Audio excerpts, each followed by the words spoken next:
ሰላም። ዛሬ የምንገባበት ጽሑፍ እውነት ለመናገር በጣም ትልቅ ሐሳብ ይዞ ነው የሚነሳው። ፍጥረትን በሙሉ እንደ አንድ ታላቅ የፍርድ ቤት ድራማ ነው የሚስለው።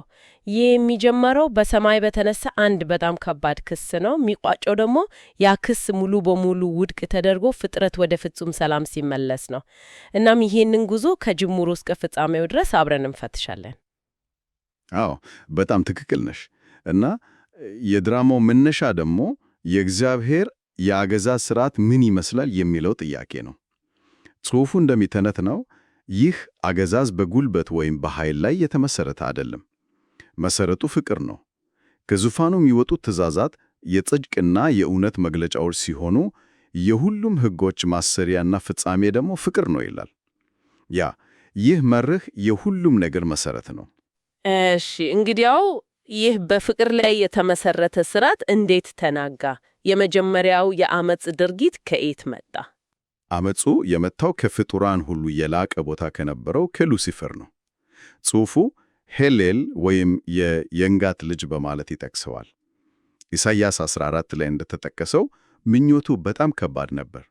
ዙፋኔን ከእግዚአብሔር ከዋክብት በላይ ከፍ አደርጋለሁ አለ።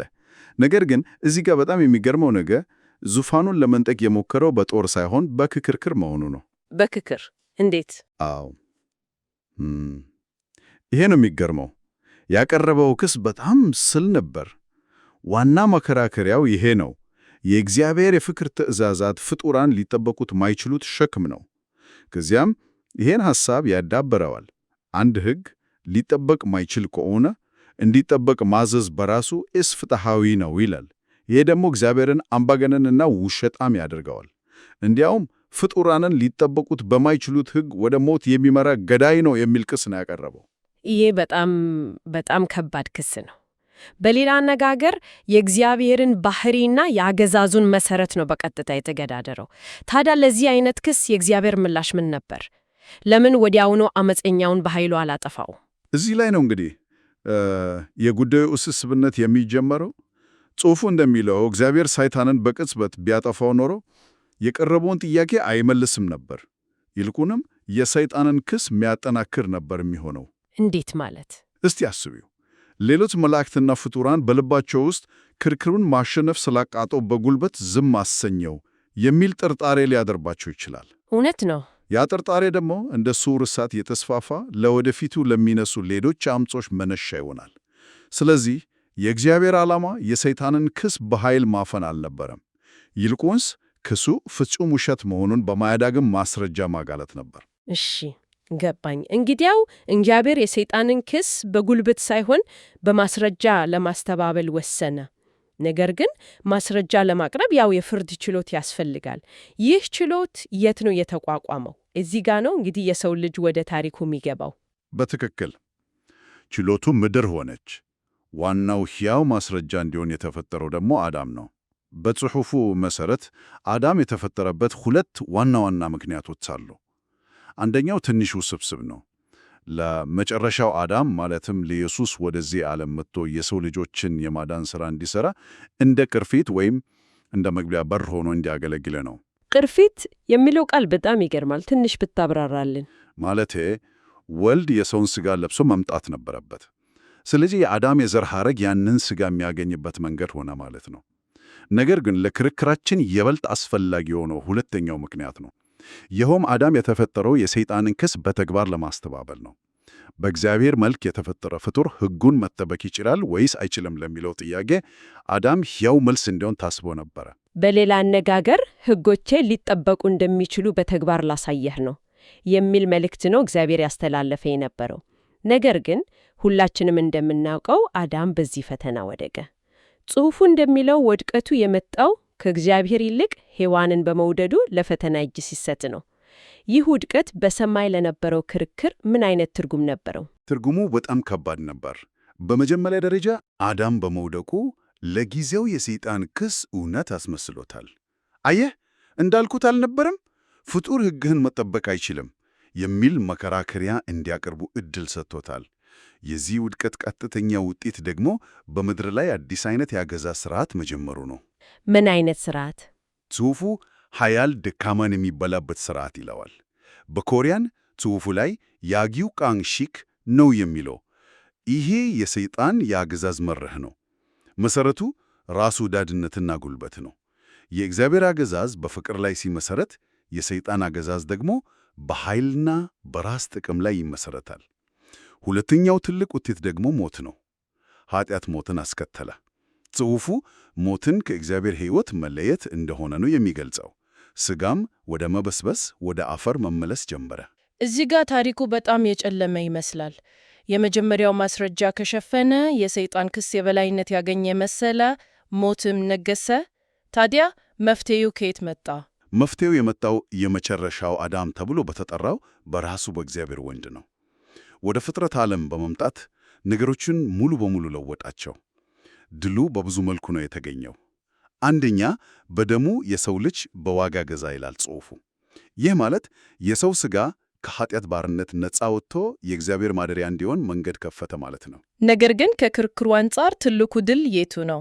ከክርክሩ አንጻር ትልቁ ድል ሰይጣንን ያሸነፈው እንደ አምላክ በኃይሉ ሳይሆን እንደ ፍጡር ማለትም እንደ ፍጹም ሰው ሆኖ መሆኑ ነው።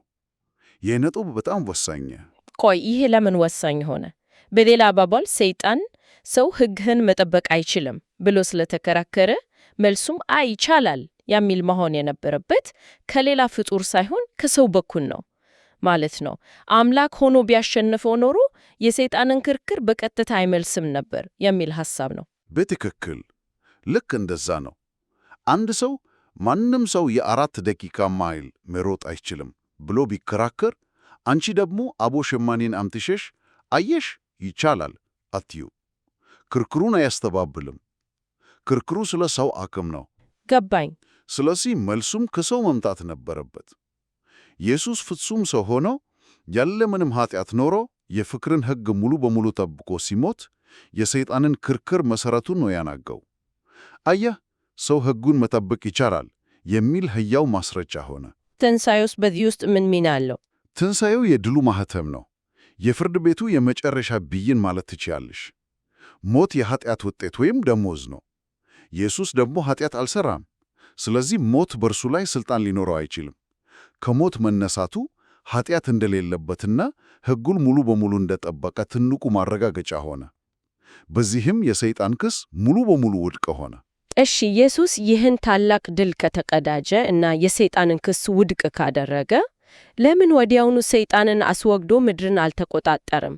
ለምን ክፋትና ስቃይ እንዲቀጥል ተፈቀደ? ምክንያቱም ማስረጃው ገና ለሁሉም ፍጡራን በሚገባ መልኩ አልቀረበም ነበር።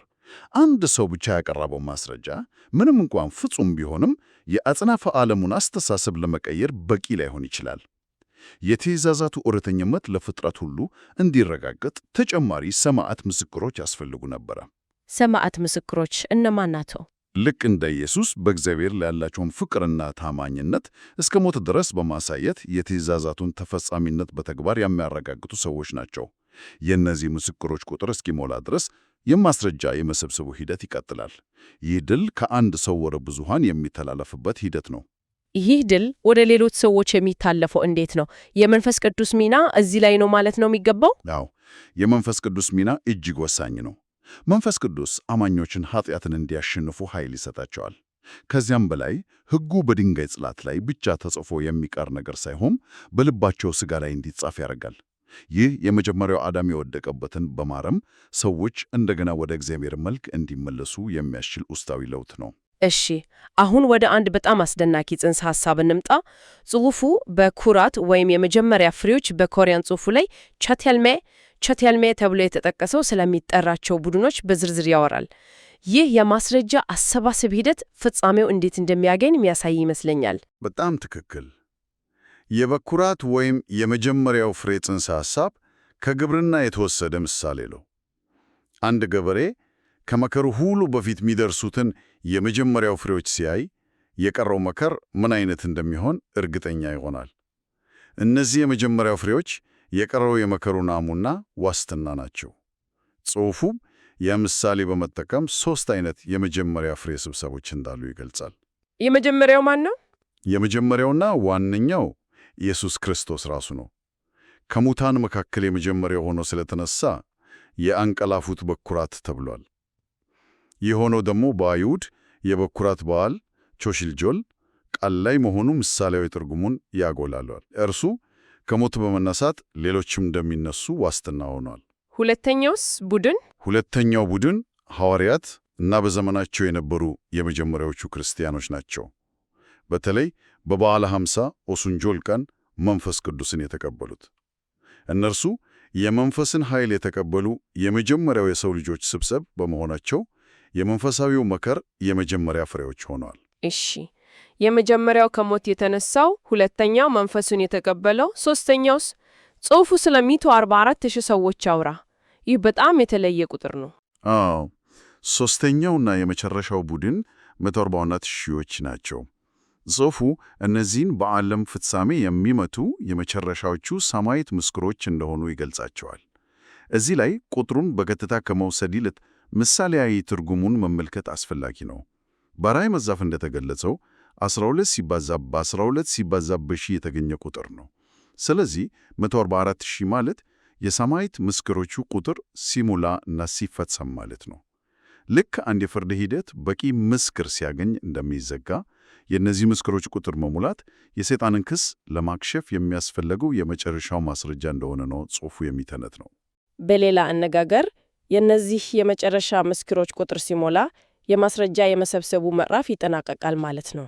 ከዚያሽ ምን ይከሰታል? የታሪኩ መጨረሻ ምን ይመስላል? አዎ፣ የማስረጃ ምዕራፉ ሲዘጋ የፍርድ አፈጻጸም ምዕራፍ ይጀምራል። የመጨረሻዎቹ ደረጃዎች በቅደም ተከተል የተቀመጡ ናቸው። አንደኛ፣ የሰይጣን ክስ በማስረጃ ሙሉ በሙሉ ስለተረታ በሰማይ የነበረው የከሳሽነት ቦታውን ያጣል፣ ከሰማይም ይባረራል። ከዚያም ሰይጣን ለ1000 ዓመታት ይታሰር እና በምድር ላይ ፈተና የሌለበት የሰላም ዘመን ይጀምራል። ጽሑፉ ይህንን የ1000 ዓመት መንግሥት ይለዋል። ይህ ዘመን ምድር ያለ ሰይጣን ተጽዕኖ ምን ልትመስል እንደምትችል የሚያሳይ የማገገሚያና የማሳያ ጊዜ ነው።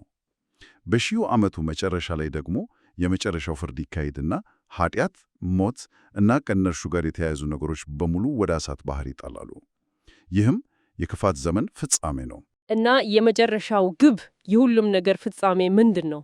የመጨረሻው ግብ እጅግ ታላቅ ነው።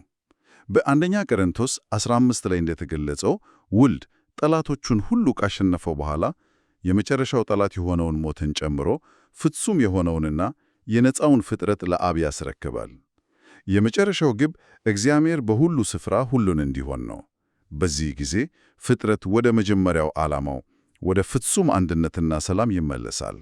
እንግዲያው ዛሬ የተመለከትነው ትርክርት በአንድ የሕግ ክርክር የጀመረ ያንን ክርክር በሰው ልጆች ታሪክ ውስጥ በተግባር ለማስተባበል የተቀረጸ ዕቅድ፣ በመጨረሻው አዳም አማካኝነት የተገኘን ወሳኝ ድል እና ያ ድል በምስክሮች አማካኝነት ተረጋግጦ ሁሉንም ነገር ወደ ቀድሞ ሁኔታው የሚመለስ የፍጻሜ ሂደትን ይዟል።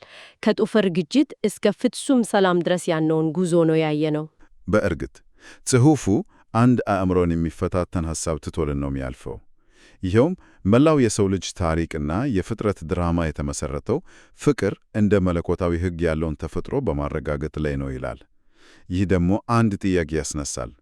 አንድ ሕግ ወይም መርህ እውነተኛቱ የሚረጋገጠው በፍርድ ቤት የቃላት ክርክር ሳይሆን በሕያዋን ፍጡራን የሕይወት ምርጫ፣ እንዲያውም እስከ ሞት የሚደርስ መሥዋዕትነት መሆኑ ምን ማለት ነው? የሐሳብ እውነተኝነት በተግባር እንጂ በንግግር ብቻ እንደማይረጋገጥ ይመስለኛል። ይህ ለቀጣይ ማሰላሰል የሚሆን ከባድ ነጥብ ነው።